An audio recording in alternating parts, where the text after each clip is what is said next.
Normally जब हम chess खेलते हैं ना, तो कोई भी हम रैंडम मूव चल देते हैं। जब बिगनिंग हमारा होता है, हम बिगनर होते हैं, तब हमको मूव्स की स्ट्रेटजी के बारे में मालूम नहीं होता है।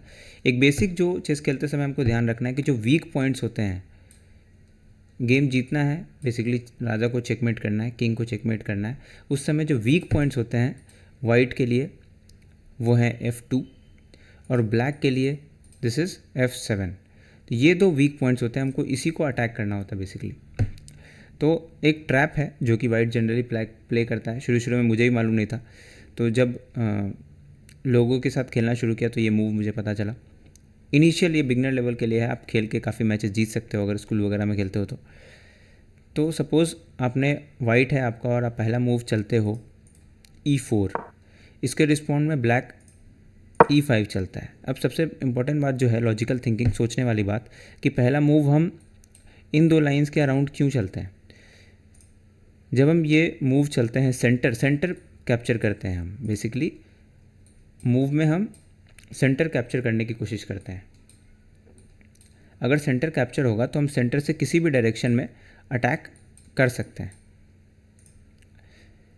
तो सेंटर कैप्चर करने के लिए हम सबसे जो जनरल जो ओपनिंग होती है वाइट के लिए, या कोई भी एक ओपनिंग, वो या इधर E4 होंगे बेसिक या फिर D4, ये दो ओपनिंग करते हैं। सपोज़ D4 के लिए तो ये ओपनिंग होता है, ताकि ये जो दो पोजीशन है कौन कौन सा, D5 और F5, ये दो पोजीशंस पे हम अपना एक आउटपोस्ट बना सकते हैं। सपोज़ हमने D4 चला तो हमारा प्लान ऑफ एक्शन ये है कि हम B2 C3 नाइट को लेके जाएंगे, देन C3 से लेकर के D5 पे जाएंगे। अगर यहाँ पे हमारा नाइट होगा तो बहुत ब्लैक के दो क्रिशियल पोजीशंस को अटैक कर रहा होगा। ये हमारा प्लान ऑफ एक्शन होता है, ठीक है। Now coming back to the trap, अगर वाइट E4 चल रहा है, ब्लैक रिस्पॉन्ड करता है E5 से, तो इस पोजीशन में जो वाइट जो खेल रहा था, ही प्लेड क्वीन D2H5। अभी इस पोजीशन में मैंने देखा, इस मैच को मैंने देखा कि क्या हो सकता है, क्वीन जो है इस जो वीक पॉन है उसको अटैक कर रहा है। तो ज़्यादा से ज़्यादा क्या हो सकता है, अगर क्वीन नेक्स्ट मूव में कैप्चर करने की कोशिश भी करता है, क्वीन अगर नेक्स्ट मूव में F7 को कैप्चर करने की कोशिश भी करता है, तो मैं ईजिली किंग से कैप्चर बैक कर सकता हूँ और वाइट का क्वीन चला जाएगा। बट इतना आसान तो गेम होगा नहीं, तो उतना बिगनर लेवल पे मुझे समझ नहीं था, तो आई प्लेड G6। अब यहीं पे एक बहुत बड़ा ब्लंडर हो गया। मैंने सोचा कि आराम से क्वीन पे टेम्पो गेन कर लेंगे, क्वीन वापस अपने पोजीशन पे चला जाएगा वापस, बट ऐसा हुआ नहीं। वाइट ने कैप्चर कर लिया E5 को। अभी इस मूव में सबसे बड़ी खासियत यह है कि एट द सेम टाइम जो वाइट है वो मेरे किंग को चेक तो दे ही रहा था, बट सेम टाइम पे वो फोक किया हुआ है। एक ही टाइम पे दो पीसेस को लेने के लिए दो पीसेस कैप्चरेबल है। अब ऑब्वियस सी बात है, किंग को हम सेफगार्ड करेंगे। सेफगार्ड करने के लिए हमारे पास दो ऑप्शन है, या तो हम रूक से सेव कर सकते हैं या फिर हम बिशप से सेव कर सकते हैं। अब अगर हम बिशप से सेव करेंगे तो रुक तो जाएगा ही, सेम टाइम पे हमारा जो है नाइट भी अटैक पे रहता है। फिर हम वापस जाएंगे and will take back white, तो हमारा दो पीसेस चला जाएगा। अगर ये गलती हो गई है तो हम इसमें क्या कर सकते हैं, एक ऑप्शन है हमारे पास कि हम नाइट से सेव करें, ताकि अगर रुक जाता भी है, हमारा बिशप अटैक पे है, लेकिन अगर कैप्चर करने की कोशिश की जाती है तो अगेन हम किंग से अपने आप को सेफगार्ड कर सकते हैं। ऑलमोस्ट ये लूजिंग गेम ही है, क्योंकि वाइट एक पीस अप हो चुका है, तो यहाँ से मैच जीत जाएंगे most probably, but beginning level में चीज़ें बदलती हैं।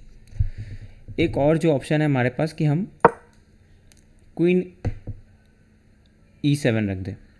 अब अभी भी इस केस में दो ऑप्शंस है कि हमारा वाइट तो जो क्वीन है, जो किंग है वो सेफ तो हो चुका है, बट वाइट क्या कर सकता है, यहाँ से ब्लैक को कैप्चर कर सकता है। किंग को लेने का ये दिक्कत है कि हम फिर यहाँ से कैसलिंग नहीं कर पाएंगे, तो हम किंग से जनरली नहीं लेंगे, हम बिशप से लेंगे। बट ऐसा मूव कोई भी बिगनर प्लेयर भी नहीं करेगा, क्योंकि उसको पता है कि उसका क्वीन चला जाएगा। और अगर यहाँ पे एक नॉर्मल पीस हमको मिल ही रहा है, फ्री का रुक मिल रहा है, तो हम क्यों ना लें। तो वाइट ने ले लिया। उस टाइम पे ब्लैक ने क्या किया, ब्लैक ने भी सेम पीस को कैप्चर करने की कोशिश करी। हमारे पास क्या ऑप्शंस थे, हम बिशप से भी सेव कर सकते हैं, क्वीन अकेला कुछ नहीं कर सकता। हम नाइट से भी सेव कर सकते हैं, क्वीन अकेला कुछ नहीं कर सकता। हाँ, ये यहाँ पे ये हो सकता है कि अगर हम अपने बिशप से सेव करें, ये एक अटैक यहाँ पे आता है, अगर हम बिशप से इसको सेव करेंगे तो जो ब्लैक है वो सेम हमारे रुक पे अटैक कर देगा, क्योंकि यहाँ पे हम कुछ नहीं कर सकते, हमारा रुक नेक्स्ट मूव में चला जाएगा। हाँ, यहाँ पे वाइट क्या कर सकता है, वाइट इस टाइम पे बिशप से अटैक क्रिएट कर सकता है, क्योंकि अगर बिशप यहाँ रहेगा, एक तो बिशप को नाइट सेव किए हुए है, ठीक है, अगर क्वीन लेने की भी कोशिश करता है तो bishop will take back, queen जो है नाइट को भी नहीं ले सकता है क्योंकि रुक विल टेक बैक। तो ये एक अच्छा मूव है, बट यहाँ पे हमको एक पॉन हम लूज़ कर देते हैं। तो बेस्ट मूव जो है वो ये है कि हम नाइट से अपने किंग को सेफगार्ड करें। खैर, जनरल आप देखेंगे बिगनर्स को कि ये मिस्टेक करते हुए e4, e5, queen comes to h5 and then comes g6। यहाँ पे e5 पॉन कैप्चरेबल होगा, नाइट से सेव करेंगे and black will be a रुक डाउन। बेसिकली एक पूरा पीस आपके पास कम है तो मैच हारने की संभावना बढ़ जाएगी। अब समझते हैं कि यहाँ पे ब्लैक चल क्या सकता है। ब्लैक के पास चलने के लिए क्या है, तो हम इस पीस को अभी यहाँ थोड़ी देर के लिए डिले करेंगे और हम इस पॉन को सेफगार्ड करेंगे, क्योंकि एट द एंड सब कुछ इस पॉन को कैप्चर करने के बाद ही शुरू हो रहा है। तो हम अपने नाइट का इस्तेमाल करेंगे, नाइट को रखेंगे हम c6 पे। इससे होगा क्या, इससे होगा कि जो ये पॉन है अंडर अटैक है उसको हम सेव कर सकते हैं। इससे अगर क्वीन लेता भी है तो भी हम कैप्चर बैक कर लेंगे और वाइट ऑलमोस्ट हार जाएगा क्योंकि उसका क्वीन चला जा चुका है। अभी कुछ लोग ये भी करते हैं कि वो सोचते हैं कि हमारा भाई ये पोजीशन अटैक में है, f7 अटैक में है, तो हम एक काम करते हैं, नाइट को यहाँ रख लेते हैं, नाइट को h6 पे रख लेते हैं।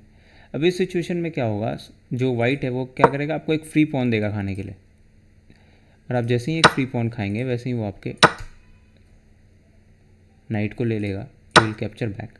फिर से वो जो अटैक है वो कंटिन्यू रहेगा। यहाँ पे देखिए वापस चेक भी दे सकता है, चेक के बाद रुक भी थ्रेड पे आ जाएगा। तो इसका जो बेस्ट मूव है वो ये है कि अगर क्वीन h5 से अटैक करता है तो ब्लैक का जो बेस्ट मूव होगा that is c6, safeguarding this pawn. I hope ये ट्रैप के बारे में आपको आइडिया लग गया होगा। मिलते हैं नेक्स्ट वीडियो में।